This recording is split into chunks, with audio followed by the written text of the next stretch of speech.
Henk Vollengoed from a company called Special Industrial Supplies. We specialize, I'll go to the next slide just now, just a short little thing of myself. As you can see, I bleed green oil because I'm a Land Rover man. I love them, and it's just always been one of my favorite vehicles. I don't care about all the jokes. Mine works for me. This bug bit me when I was this big. 1976 was the first time I ever went to Sodwana with my family, and that's where the 4x4 bug bit me. And I've been in and out of the industry for a number of years. After 10 years of military service, I resigned. I worked for Lionel at LA Sport for a time. Then I moved to Hoedspruit and worked at Imagine Africa Safaris in a little shop there. It's now Lowveld Camp and Gas. If anybody ever goes to Hoedspruit, they're still operating there. So then I moved back to Pretoria and I was looking for employment, and Michael Green employed me, and that's now almost 14 years ago. For those who know him or don't know him, he's not an easy person to work with or work for, but he's always got my back. Him and I, we can swear at each other 1 minute, and the next minute we'll drink coffee again and everything will be fine. And fortunately for you, this is my passion. This is not my job. I always do training with Outdoor Warehouse Group and I always ask the first question: who's got a job? All those new young people that start to work in the shop, and then they all first look at each other. Yes. I have got a job. I'm just wondering. I hope you don't have a job. Job is just over breadline. If you've got it, you can't have a job. Because people with jobs, next month they work for Cape Union Mart, and the month after that they pack shelves in Macro. That's a job. Okay, so Special Industrial Supplies, 30 years business. You can read through all of that. That's just very short of what we do. There's actually a lot more to it than just that. And yes, we do go to the SABS on a very regular basis to test our equipment. So if I take anything out of my bag and say it's got a test certificate, wrong side, I can guarantee you that it has been tested. So when we put that little tag either on a lifting sling or on one of our recovery straps, this rating was proven at the SABS in Auckland Park. And we know we are the only 4x4 recovery equipment people in South Africa who does the testing. When I started a test like this, you take anything between 8 and 15 slings or bridles or whatever the case might be, endless round slings. You go, you test them. Those days it was around 4,000 Rand per test. And unfortunately, 14 years later, I think the last time we tested, it was close to 11,000 Rand per test per sling. Jeez. So the people don't want to pay that money. We do, because I can back this up. I'm not going to go into too much detail on the labeling and whatever the case might be. This is where we need to get to. I said to a gentleman at breakfast, yes, there's a lot of new things in the market. People are always wanting new things. Where's the stop oil people? Anyone here? I hope not. Because if you stop oil, you're going to stop all of this. PVC, polyurethane, Teflon, polystyrene, polyethylene, the other more common polyethylene, nylon, polyprop. Everything is a byproduct of the oil industry. This is the one that we'll be focusing on. Why is polyester the beginning and the end of recovery equipment? Anybody want to gander a guess? It's not biodegradable, basically. Okay, it's not biodegradable. It's a good one. Depending on which polyester, it has no stretch. Most polyesters are quite rigid. Yeah, low elasticity. Yeah. So, this is the my first ever recovery pull strap that I bought in the year 2000. This was when Securtech was still Spanset. This is a polyester pull strap, and it still works. From the year 2000, it's got a bit of houding now, because it has pulled logs, cars, whatever the case might be.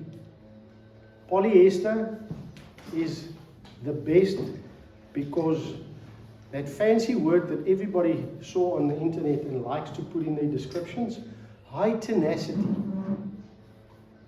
Now, polyester is high in tenacity.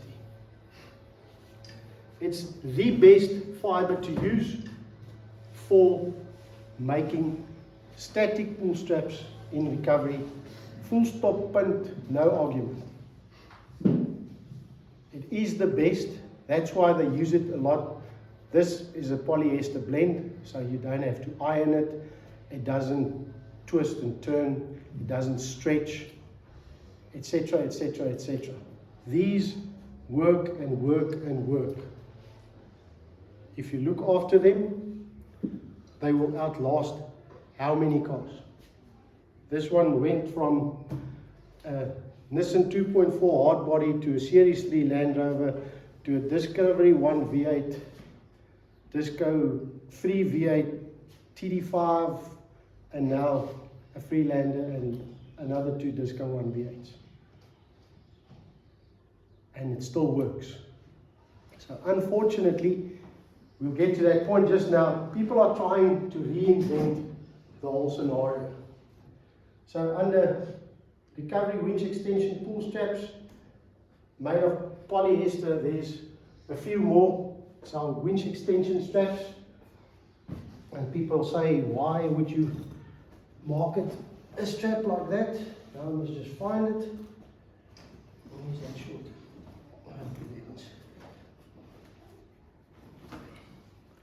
Because this has got a minimum braking strength of 5 tons.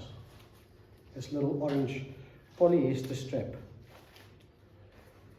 And the reason we make these is that in the market,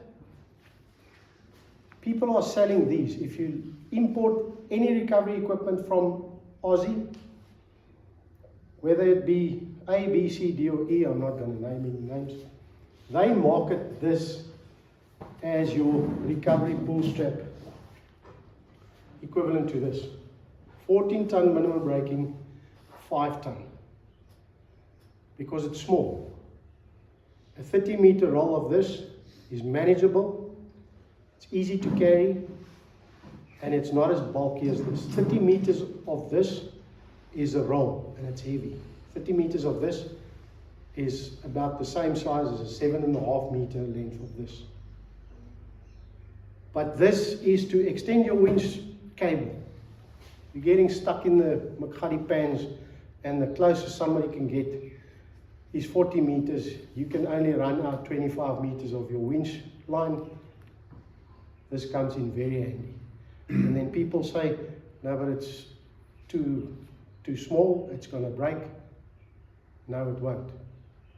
Because then the chap who says it's going to break sits there with a 9,000 pound winch on his vehicle, which is not close to the 5 tons beyond which this breaks. So either your vehicle is going to run out of fuel, the battery is going to pack up, if maybe you stalled and you can't start it again, or the winch motor is going to overheat, but this is not going to get damaged. This is why we sell this one. Then, Sorry, Henk, I just want to ask, have you guys had a check what is the average weight of a vehicle that's stuck? Well, I mean, like you say, a winch is 9,000 pounds. That means it basically can lift the vehicle. That's 9,000 pounds. Yeah. It can lift it. My question is the pulling power. What is the average? Is it like 3 tons, 4 tons, or to recover a vehicle? I'm just trying to ask if you guys, Is there anyone else who's got an idea? What's the average? Or you just start pulling until it's out? there are ways and means that you can work it out. Rolling resistance and slopes, all that type of thing. There are mathematical calculations to do it. Piet Hendricks down in Cape Town, he's got all the math. So if you really want to go into that, as I say, there are formulas that you can work that out. But you open up a can of worms that's just mind-boggling. Yeah, I mean, it is applicable to each situation, and each situation will differ. Will differ, yeah. I think what he's alluding to is the fact if you have a vehicle sitting on its belly in the mud, that thing is not 2 tons. Yeah. It all of a sudden becomes 5, 6. Yes, yeah, no, for sure. And For sure. that's when your equipment matters, I reckon. That's for sure. Bridles, Also the angle of the pull, because you got like as this guy would confirm, it's a very acute angle, so you have high forces.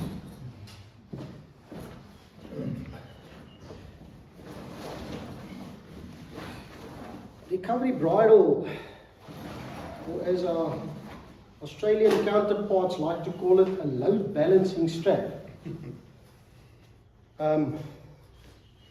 This is my favorite piece of equipment. I love the bridle. It's my pull strap, my first go-to. I don't even bother about getting one of those out.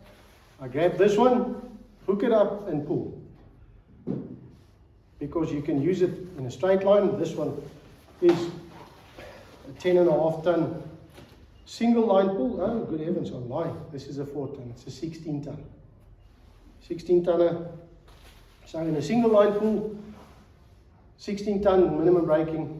If you use it as it should be in a bridle, in a cradle like that, you get 32 tons. So, as I say, I love this thing.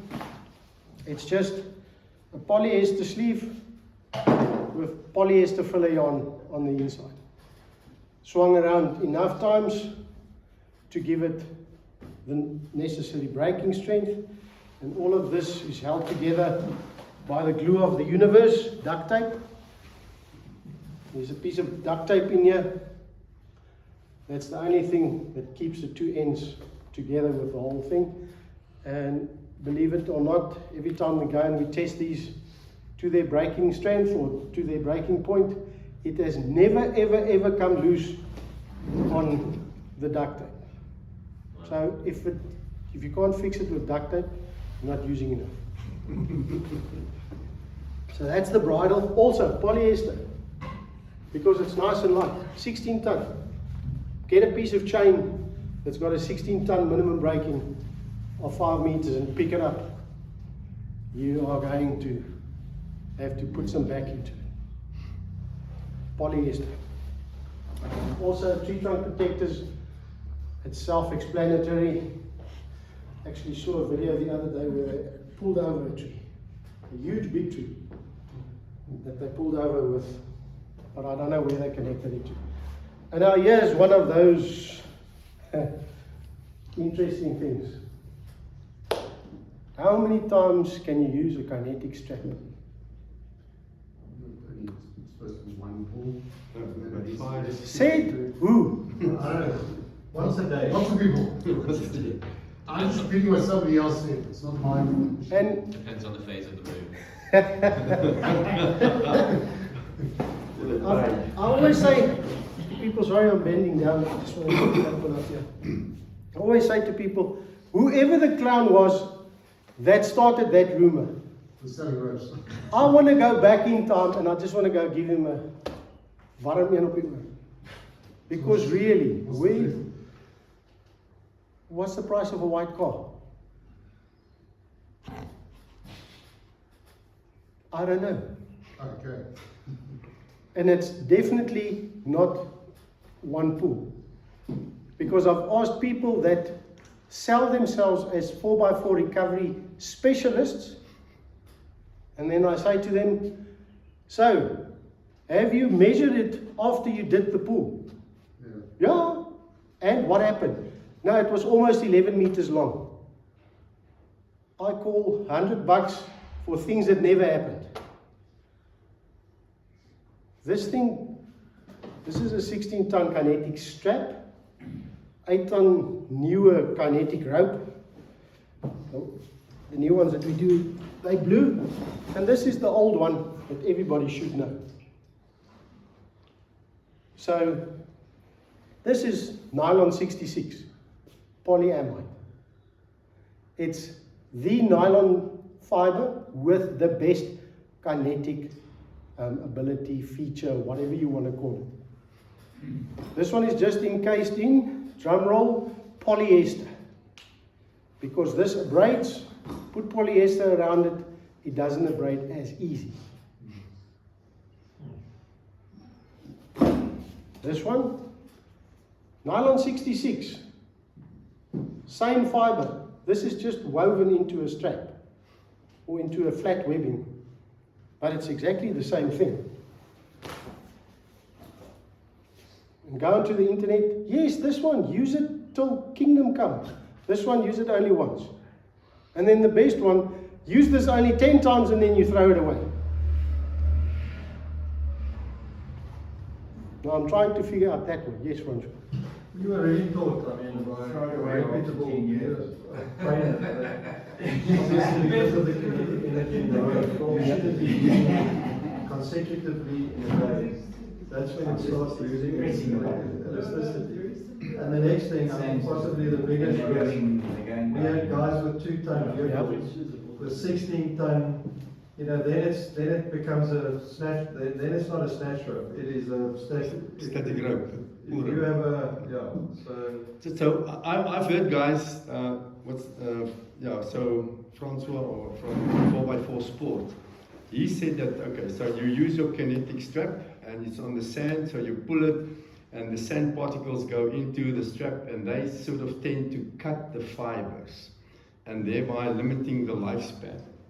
And I've seen a video where one guy from Australia and one guy from the States, they were in a recovery situation, and the guy said in Australia they've got these kinetic straps and they use them like maybe 10 times, where the guy from the States said no, they use theirs say 20 times. Yep. So, and they did a quick comparison in terms of cost. The guy says, okay, because you can use your kinetic rope 20 times, it is this type of cost per usage versus their cost per usage, which is only 10. So these guys were half the cost of the Australians. But it's interesting that you say that you just carry on using it until one day it either goes bang or whatever. The thing is, if you do that first pull and you do it too slow, and I've seen this happen with a guy in a Nissan Patrol, with a patrol club years ago. The guy was full of bravado, he'll show us, and he was going too slow, and the moment he felt, okay, the rope is pulling on me now, he put his foot on the clutch. That thing old Andrew St. Pierre White always said, don't put your foot on the clutch, keep your foot away from the clutch. Put his foot on the clutch, and that kinetic rope just said to that patrol, go back. His eyes were this big. It's a big vehicle. The energy generated in a rope, a strap, is crazy. Just to put it into perspective, we gave the Land Rover Owners Club, they did a trip to Lesotho I think it was 2014, 2015. We gave them one 12-ton kinetic strap. And we said to them, please, for every recovery, use that one. We want to know, if it broke after recovery number 3, just dot it down, and then you can carry on, use your own equipment.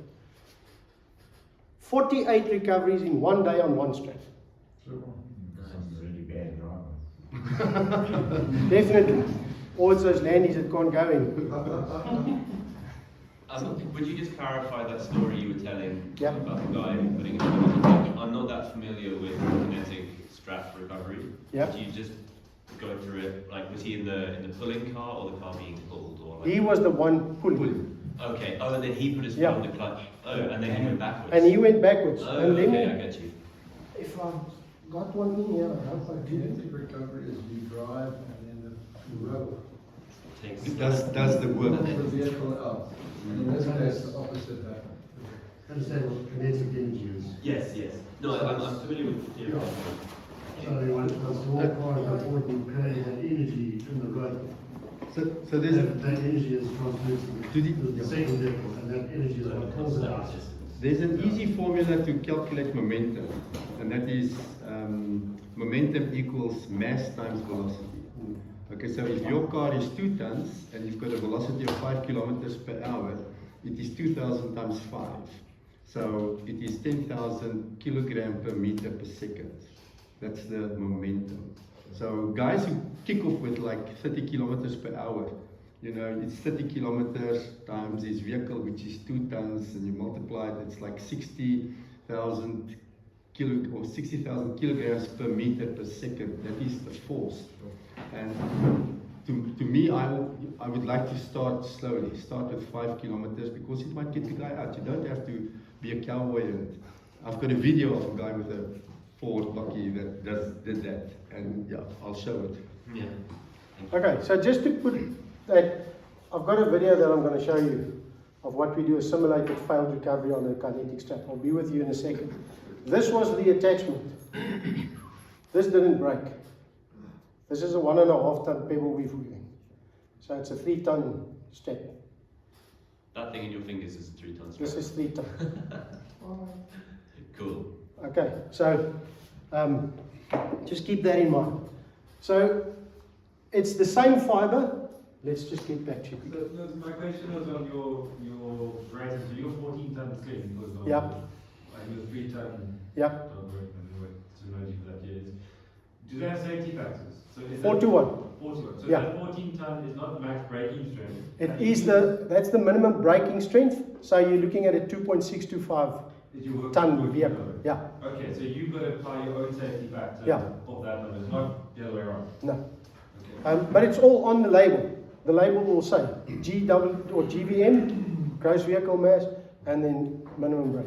But it's interesting because on your shackles it's the other way around. Like if you get a 2.5 ton shackle, that's I think a 6 to 1 safety. Yeah, So that's- it's actually like a 10 ton. Yeah.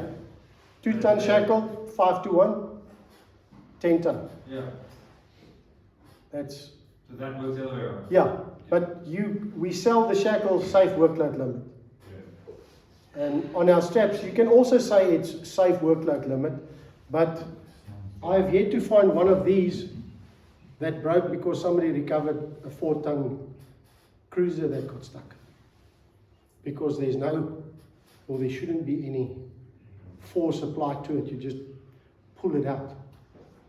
But Martin will. Yeah. A toe strap is not a stress No, strap. no. And remember, the polyester, yes, it doesn't elongate, but it actually does stretch a little.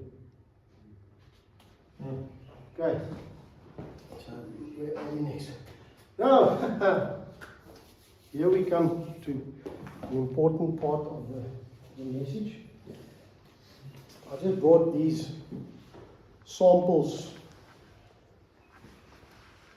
This is a lifeline for height safety. It's a 6 ton minimum braking webbing. This piece. This is a 30 mil 1 ton. And okay, you always hear people say 5 lines, 5 tons. That's what I've been taught, yeah. So that one's got 5 lines and it's 5 tons. That one's got 4 lines and it's 5 tons. And so we can carry on. This one has got 1 line and that's the equivalent of this small one. 50 mil, 30 mil, same breaking strength. So you do color coded? Yeah, this is all for lifting. Yes, but the lifting of the insulin is color coded. Yeah, color coded. Yeah, purple 1 ton, green 2 ton, yellow 4 ton, etc., etc. And then these are all lashing webbings. 5 ton. Here's a white one, 4 lines, 3 ton. The difference between a white webbing like this is a loom state webbing, and you always see them littering the highways. Piece of webbing with the J-hook still attached to it, lying somewhere waiting to give somebody a puncture. Why do they do that? This is not pre-stressed.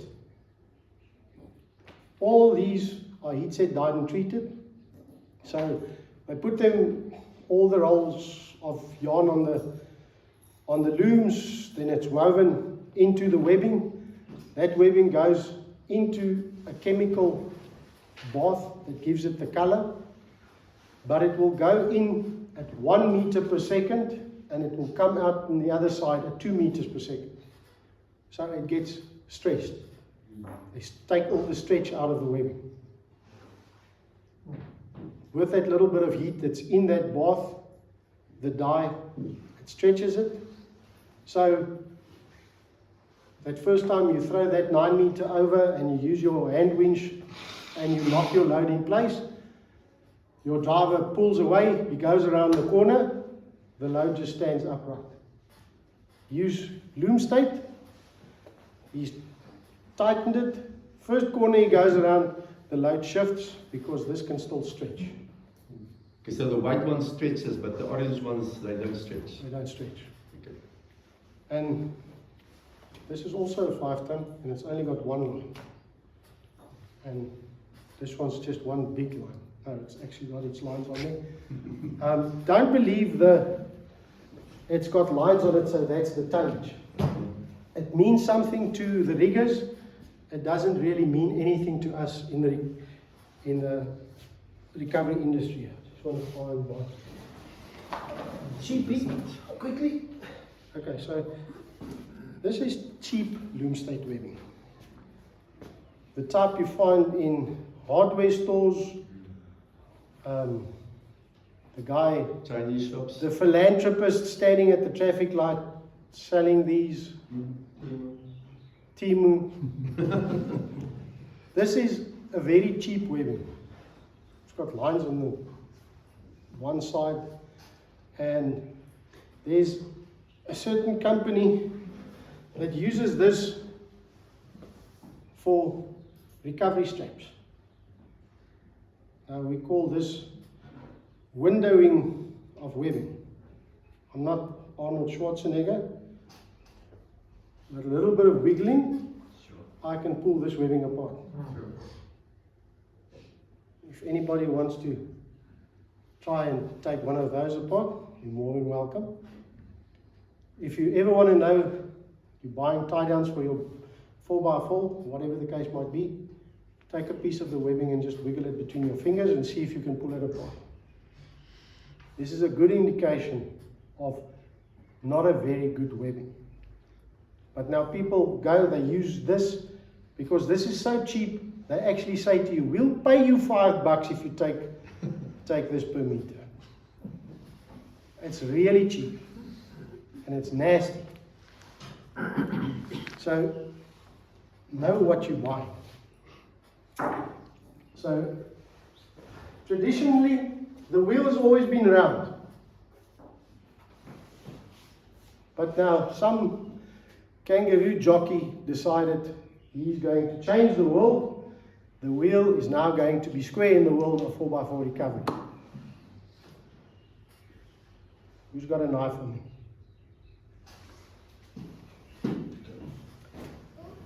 Let me just get one of these for you. You want to attempt cutting that with your knife? No, it's sharp. It's a knife sharp. I'm not going to use it. Anybody wants to use my Leatherman and try and cut this? Because this is going to break.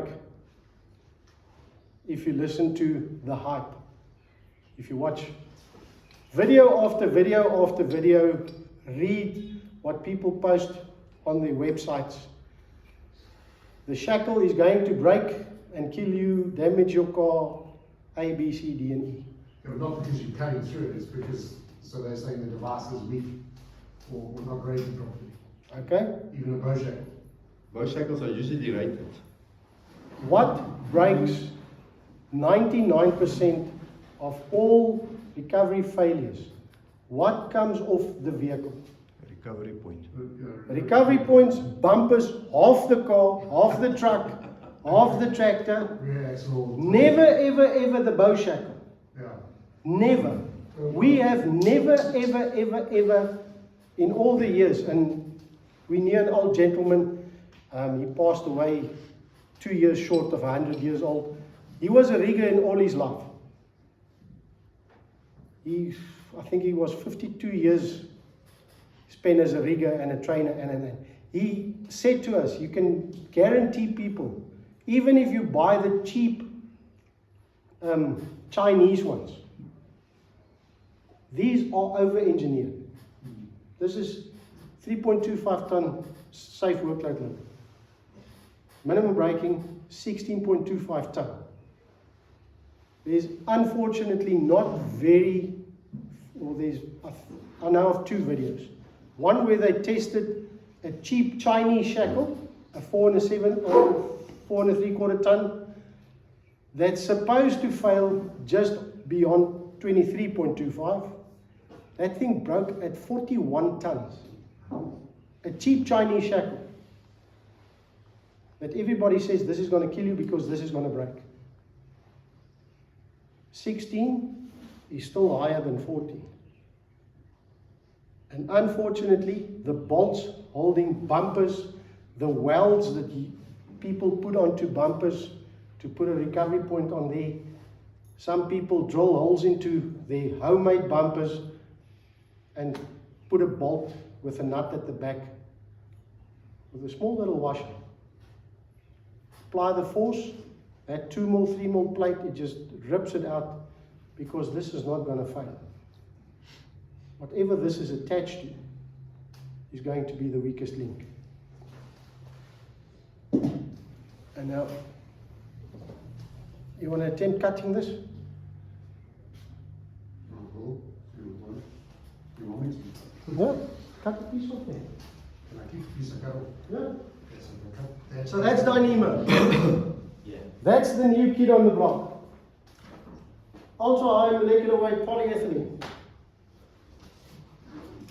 Trying to do safety, otherwise I'm going to get slated by Yeah, everybody just- in the room. Grab it and There's a stop the bleed course. okay, you're sawing through it. It's all the way in the chapel, I don't have to wait that long. So, Darren, I'm about to use your notebook as a cutting block. Getting there, it's almost there. Okay, he's sawing through it. Close. This is unfortunately what we are up against in the 4x4 recovery equipment market. Extreme performance stone recovery strap, 35,000 pounds, 10 foot, 100% polyester, weather resistant and stretchable. You can't use polyester and stretchable in the same lines. It must either be the one or the other. That looks like an advert for Amazon or See, can I keep a piece like that? It's tougher than I thought it would be. Okay. That's what is on the South African market, freely available. People are selling this as stretchable. If you look at that ad on the internet, it says it's a kinetic recovery tree anchor and strap. Now, why would you put something that's elastic around a tree to anchor something? Now you start pulling and that just stretches. This is what we're up against. That's one of the square wheels. Soft shackles versus rated bow shackles.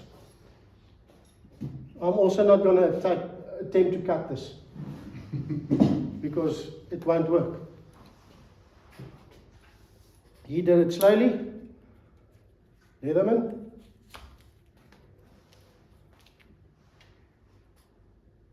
Have a look at 90% of recovery points on vehicles. It's got a knife edge to it on two sides. Now you apply a force that will break something at 14 tons or an 8-ton kinetic rope or strap to it, cuts it off. There are quite a few videos where people have used Dyneema as an anchor instead of bow shackles. It's failed and somebody got injured. How did it fail? Like, did the knot pull through or did it break? Dyneema. When Jan van Riebeeck came to South Africa, or Vasco da Gama was sailing his little ship, they already had soft shackles on their sail ships, sailing ships. This is a thing that comes out of the yachting industry. Soft shackles work on yachts, on anything with a sail, because when it falls in the water, it floats, you can just fish it out again. Because the big thing now that's being spread is that soft shackles will replace the steel shackles. Yeah. And a friend of mine actually bought a well-known imported recovery kit with soft shackles. Yes.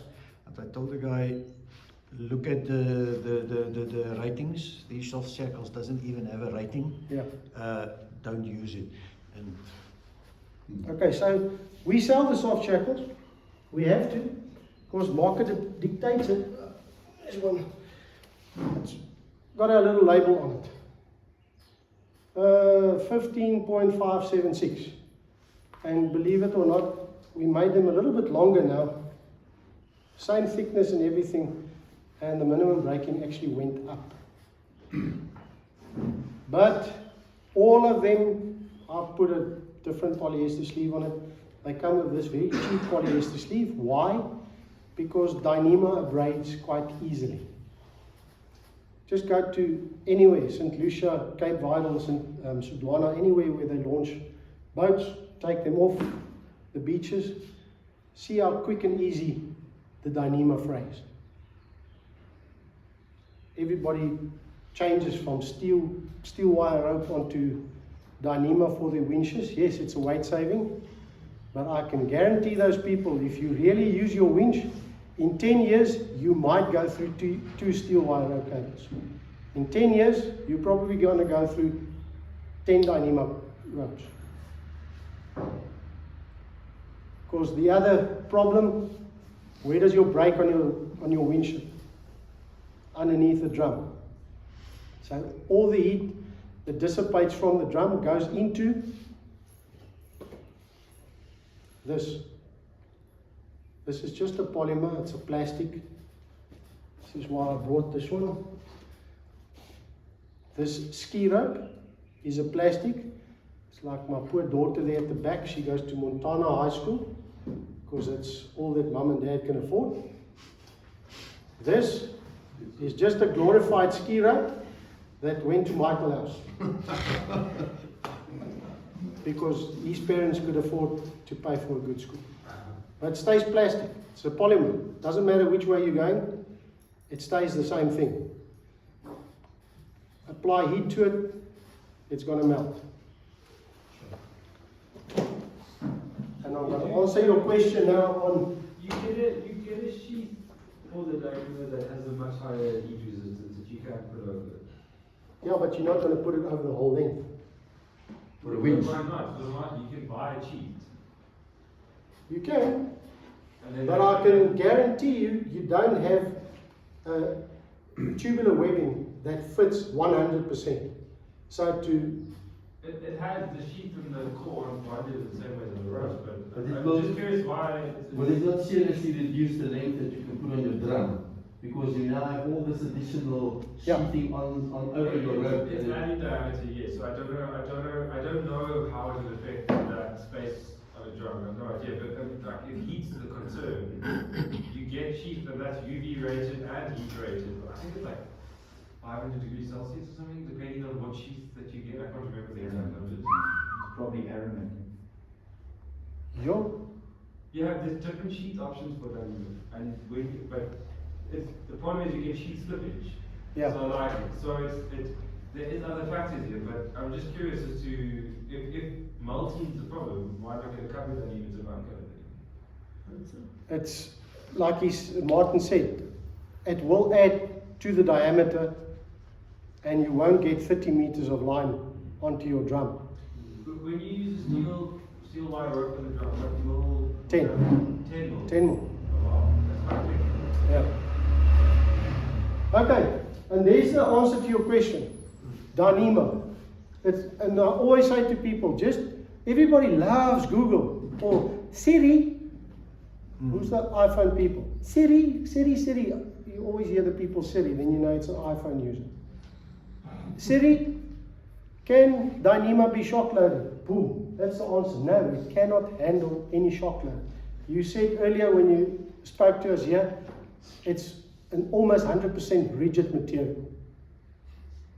Anything that's rigid, if you are putting movement into it, shock loading it, it will fail. If there's a little bit of stretch and give in the material, it will absorb it and it won't break or fail.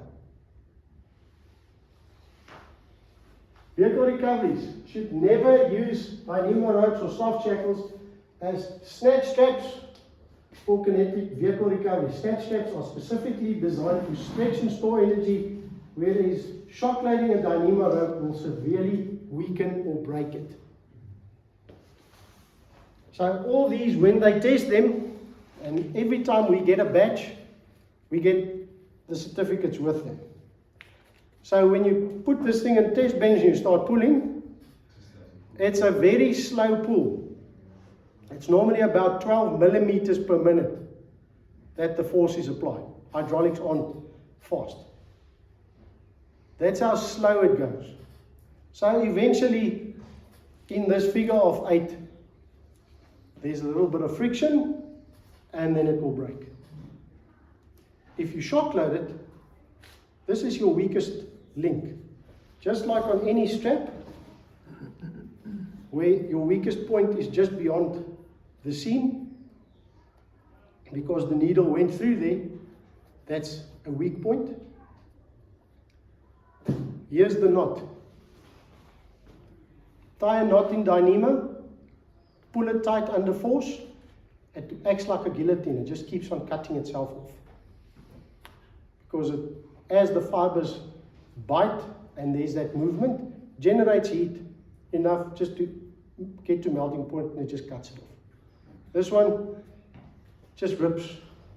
So what you're saying is you should also not use Dyneema or a soft shackle when you do a snatch.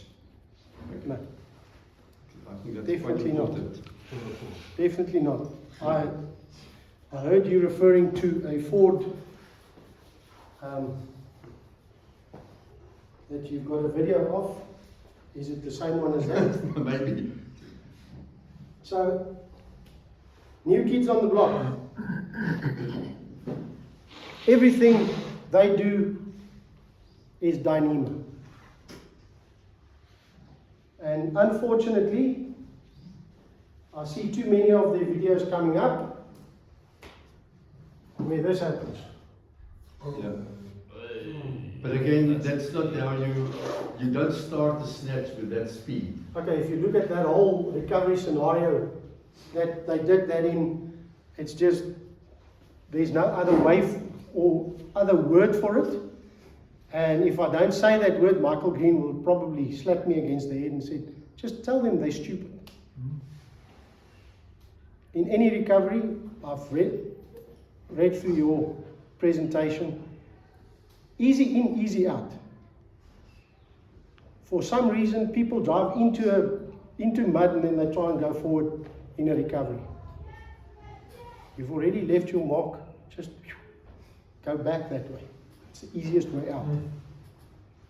You can't try and recover a Nissan Patrol stuck on a dune like this, driving forward. You're just pulling that car into the dune, and that's exactly what happened there. And here's the other next one of these. And when I let this recovery gone wrong, human error, gear did what it was designed to do. And they say the guy was going too fast.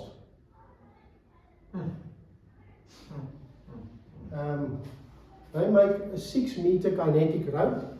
So how fast can you go elongating 6 meters? Not very fast. So why is that human error? Again, soft shackle.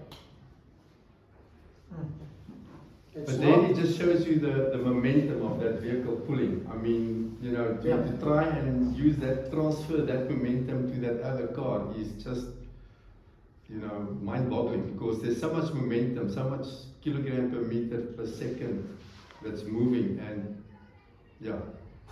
Can we go back a second? I just want to make sure I heard it right. So you're saying a soft shackle is not ideal for a snatch recovery at all? No. You Even can't shock though your rope or strap is designed to stretch, and that's where the stretch should happen, you still shouldn't use a non-stretch.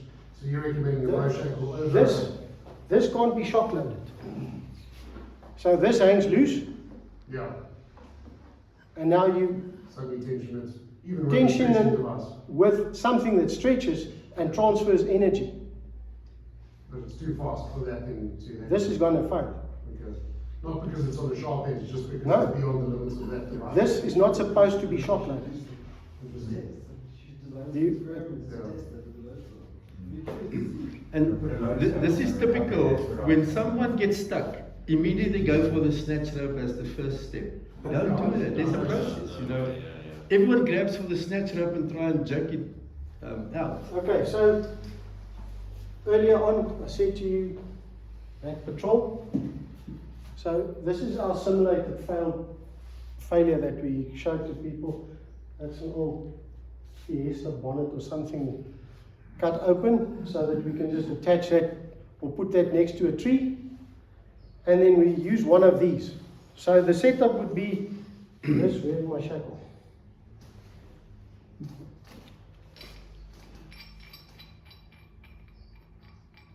So you would do this and attach the strap or the rope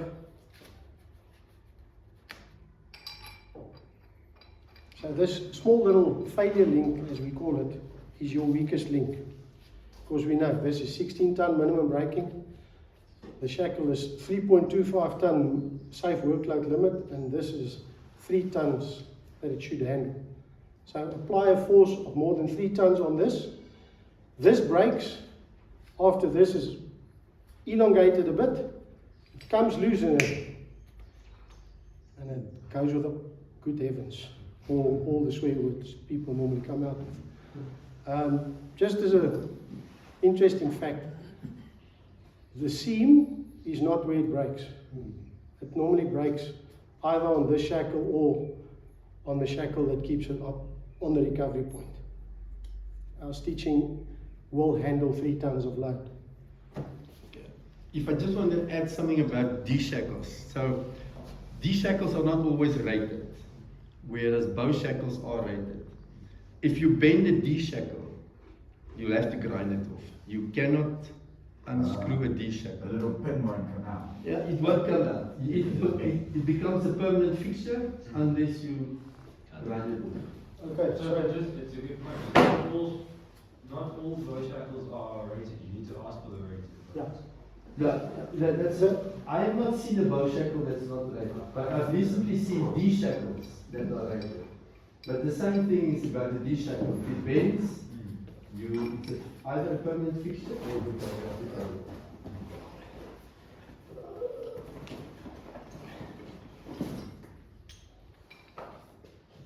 20 mil deep, commercial grade. No rating on it. The pin in the body is the same diameter. 3.25 ton, we know because it's embossed on there.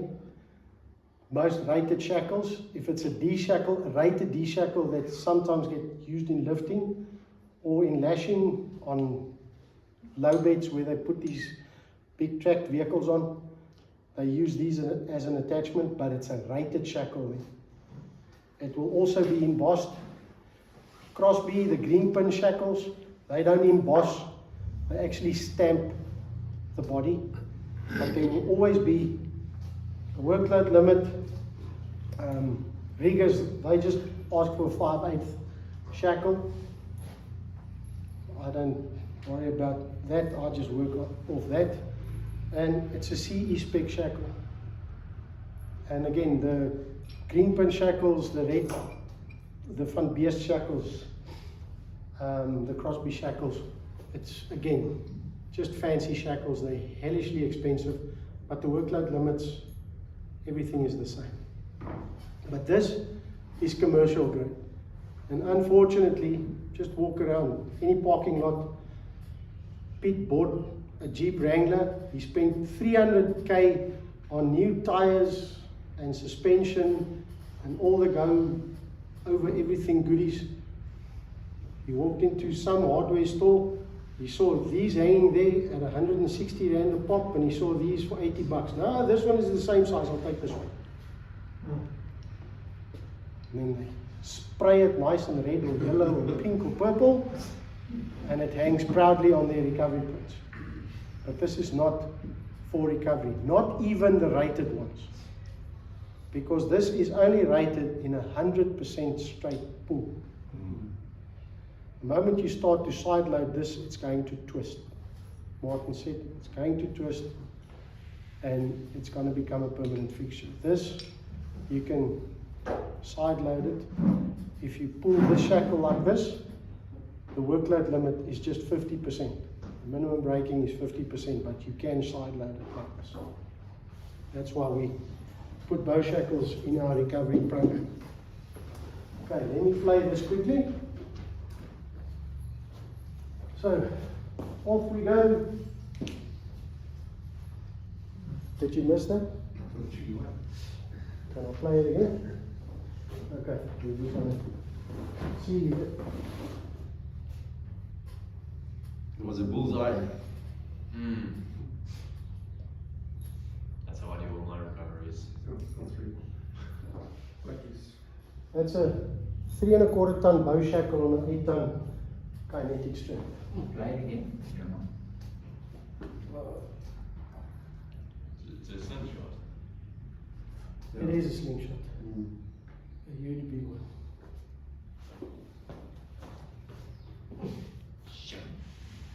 So that's 3 tons of force. Because it had to be enough to break this. And that's what broke then, this Yeah. metal weight of launching. And that launched the Yeah. bow shackle Gotcha. into the bond. Yeah, it's definitely a soft shackle. Yeah, it won't kill you. So yeah, that's what that is. And this is what we do. This is what we want. Those are a big pull strap and a bridle we supplied to a farmer. What's the tonnage there? That was, I think, braking was somewhere in the region of 105 tons. So it's pulling a tractor that's broken down. No, they just got stuck. The tractor got stuck. Yeah, The look tractor at the got water, stuck. it's muddy. Look at the water, yeah. Yeah, it needs the caterpillar threads. That's like a D9 Caterpillar. In the Lichtenburg area at the moment, I've probably sold, and last year to this year, close on R1 million worth of big recovery items. For this, For harvesters, for tractors getting stuck. well, that's true. I would have never thought a tractor would get stuck. Normally tractors are the ones getting people out. Ooh, and when these get stuck, It's bad. those tracked ones, when they get stuck, it's fun. And it happens. But you can see how they load that tractor. I mean, it's like got a sprayer and then it's got like a planter behind it. And then the guy does it in the mud. And even look at those, are those triple stack tires? Or double. Doubles. Definitely double. Yeah. Insane. Okay, any questions? I've got a question, I wish Darren was still here. And I'm relative ignorant, so Yeah. in climbing, you buy a brand new climbing rope that was manufactured this year. Yeah, And in 10 years' time, even if you've never used that rope, you discard it. yeah. Is that not relevant with these materials? Why? They It's not obviously like- assume like that your- the construction of the fabric of the rope degrades to a point where it is no longer safe. When you miss your grip and you fall, what happens? No, I'm not talking about use, I'm talking about zero usage on a rope. No, but you're a climber. Yeah, You climb, you miss your grip, you've attached yourself, and you've got a 5 meter drop. yes, it takes a factor Do you stop dead or do you bounce? No, it's got a slight dynamic function. But I mean, they give you the same rating on dynamic and static ropes. But I think what he's asking is there an age limit? In other words, like There's an nylon expiry in date? it. Like a 10-year, you must throw it away after 10 years. There's nylon in it Yeah, because the nylon gives you the elasticity. yeah. And somebody mentioned something before. The sand particles that goes into the rope. That's not the reason why the kinetic ropes used to fail on beaches where they pulled boats off the beach. Mm. They take the rope, they merge it in salt water, and then they swing it around the front end of the tractor or wherever, and it's lying in the sun. Mm. Nylon is not a big fan of sunlight. It's not UV stable, so it gets hard and brittle, and then one day you're going to do a pull with it and it'll just go poof, Yeah. gone. Nylon is the part of it that degrades. Yeah. You can't see it. Just by age, the air around us will degrade this. Yes. I think it's a similar sort of theory of ropes, Neil. Yeah. So is there not with ropes manufacturers will tell you after 10 years, maximum 10 years, Yeah. you discard the rope. It's no longer safe for use.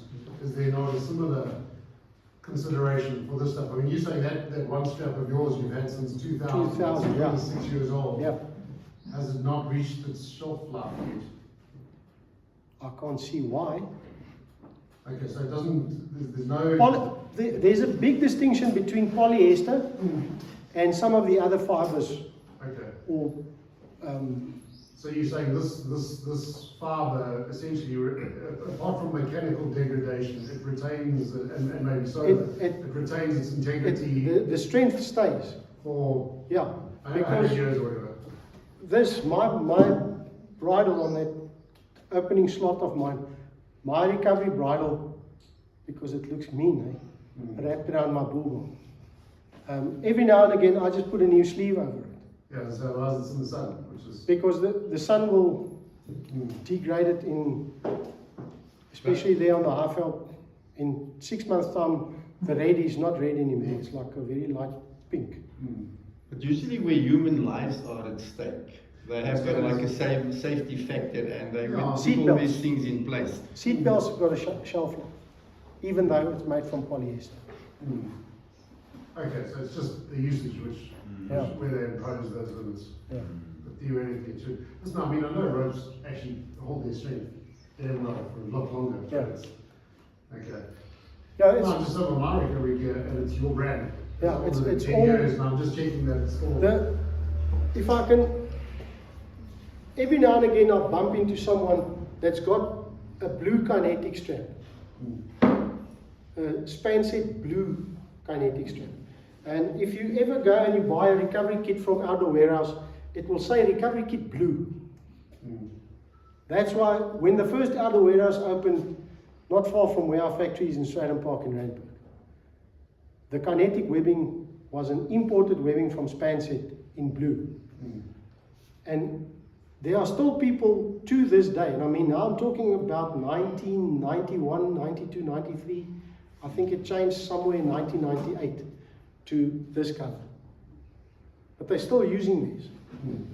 Okay. And you take it out, you measure it out, and it's still 9 meters long. After all the years of use, and it hasn't stretched to 12 meters like some claim it would. So,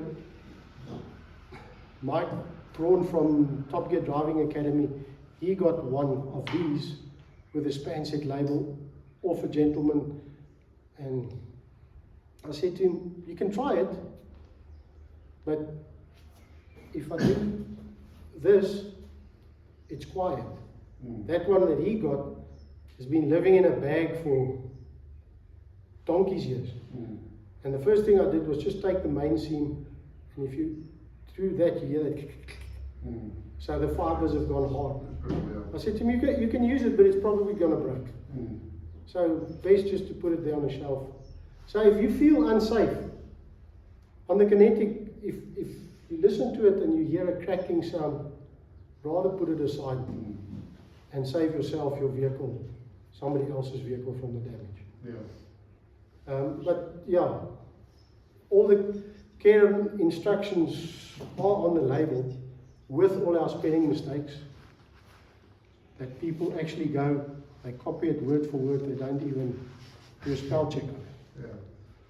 Yeah. These don't like sun. I've put one of these on the front of my car just to see what sunlight will do to it. And it stayed on there for maybe a year until somebody else decided he needed it more. It was never used, it was just hanging on the bullbar between the center pipe and the shackle. So the little bit of movement there, even that broke some of the fibers in the soft shell. And obviously it became almost white. And somebody asked earlier, I think it was Darren, that said there's a name for it. Everybody walks around and says stealth, stealth, stealth. Oh yeah, he said Southern Ropes down in Cape Town, they talk about stealth fiber. That's their code word for heat set, dyed and treated. Because when these fibers are all white, like this, and then they just dip it into a color bath, grey, yellow, orange, purple, whatever the fancy is for the day. And it also gets heated a little, and it gets this very fine and smooth coating on it, because it is a smooth fiber to begin with, but it's just a brand name. It doesn't mean it's better than this one that comes from China, because all the fibers come from China. There's nobody in South Africa makes their own. Everybody buys the drums from some, I think there's 4 Chinese suppliers that supply Dyneema worldwide. Anything else? Any other questions? Can you write a test? So if you were to describe let's go worst case scenario, a snatch recovery from the front of one vehicle to the back of another vehicle, what components would you put in there ideally for the safest possible? If you do have 2 recovery points, definitely a bridle. Attached with a bow shackle. Huh? Bow shackle. Yeah, Attached with bow shackles for the attachment to the vehicle. And then a lot of times people ask me, do you use a shackle here to attach the strap? No, you don't. You just put this straight through the eye of your strapping rope. There's no need for added steel in there. So you do that.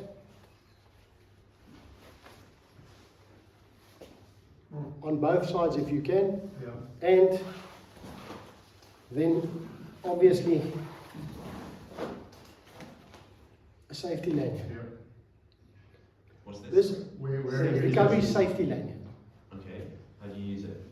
So this gets, Top of the rope. you put this around the rope, you choke it around the rope. This, and then you put this through the shackle. Here's my shackle. And there's 110 different views on this. I've done this enough times to know that this is the safest way. So this gets attached to your recovery point. So should the shackle break or it rips the recovery point off, Okay. this is attached to another strong point on the vehicle, front or back. So I get it. this breaks, it flies away, but this thing stops it from going anywhere. From clocking someone Yeah. in the back of the head. Yeah. Got it. And if you put me in the room with my employer, whew, we fight about that one. Because his go-to is a recovery blanket. And I love science because it's one place where I can actually sound very intelligent. When I say, I was taught by meneer van der Merwe, traagheid van beweging. I don't know what's it in English, but in Afrikaans it sounds very lekker. The thing is, on the cable. this is supposed to be as close as possible to the most likely point of failure, which is the recovery point on this side and the recovery point on that side. And these pre-weighted ones, ours got a little pocket at the bottom where you don't put rocks and everything, anything else in there, dive weights. You've seen a lot, just like 3 scoops of sand for a little bit of weight. So in the event of something coming loose on that side, the weight will pull it down and it should crumple up and go underneath the vehicle and not fly through the air, in theory. Yeah. But no, I would support you because I've seen a video where they actually used a bulldozer to break the steel cable. So that thing, when that cable broke, it went straight through. It didn't pull that thing along, it just went straight through it. Yeah, yeah. And that thing worked, it did nothing. yeah. So you must have heard people say, I just use a blanket or a towel or a this or a that. If that force starts going, you saw that Yes. failure. Strong. Nothing tells that bag, hey, come along with me. It just rips it out. We've put Velcro in one to try and get it To grip. to move with the strap when you start driving away. But this thing has got weight on it now. So to get this thing to move, you must add a force to it. And while it's lying flat on the ground and the strap or the rope is just, there's no force applied to it. So most of the times when this thing actually picks up off the ground, you're halfway on the strap or the rope. Now it starts elongating, something comes loose and it flings back. It's still going to hit the vehicle because you've got one half there, this in the middle and the other half there. So by the time this thing says, hey, go down, it's too late. And some people prefer the bags to hang over. We do it that you put the bag through. People hate that because, yeah, now I have to undo all my shackles just to hang that thing back. If you tie a blanket or a towel around it, at least the towel grips a little bit of the rope. It's not like that where it easily slides through. The towel that's tied around it has got no grip. And I'm not saying that it is the solution, but it works better than that. I hear what Martin's saying, and then, because I've got time on my hands sometimes, we play around with it. People say, just use your other strap and hang it over. It doesn't work. Nothing stops it. The only safe factor, or the only thing that will keep you safe is a safety lanyard. I'm thinking of that trick where you whip the tablecloth out. From under all the cutlery and the glasses and everything. That speed and that sudden jerk just doesn't get the friction. No. Yeah. Good example. So It's the cheapest item in our recovery range, but it's the most difficult one to sell. People say, now I've done this all my life, it was this big and I hooked it over the table. It won't happen to me. To the day that it does happen to you. This is a critical part of a safe recovery. You can use it 1,000,000 times, but the day it works, you throw it away. Because the force that gets exerted on it, when it pulls tight, there's so much heat generated here, it just welds itself in here. Sure. I had some samples from earlier failures that we've simulated. The one day we kept on loading our failure links to see how much force we can put into a failed recovery.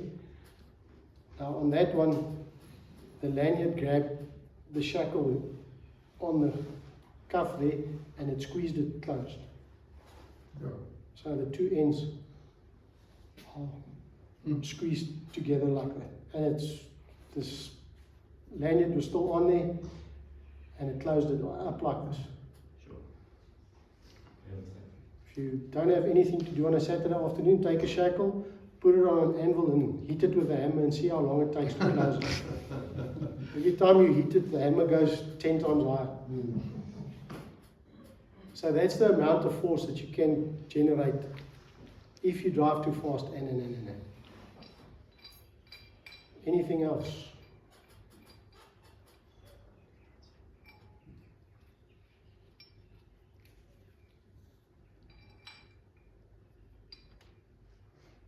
Anything? Nothing?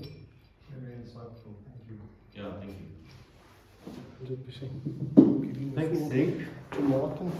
That was very interesting, enlightening.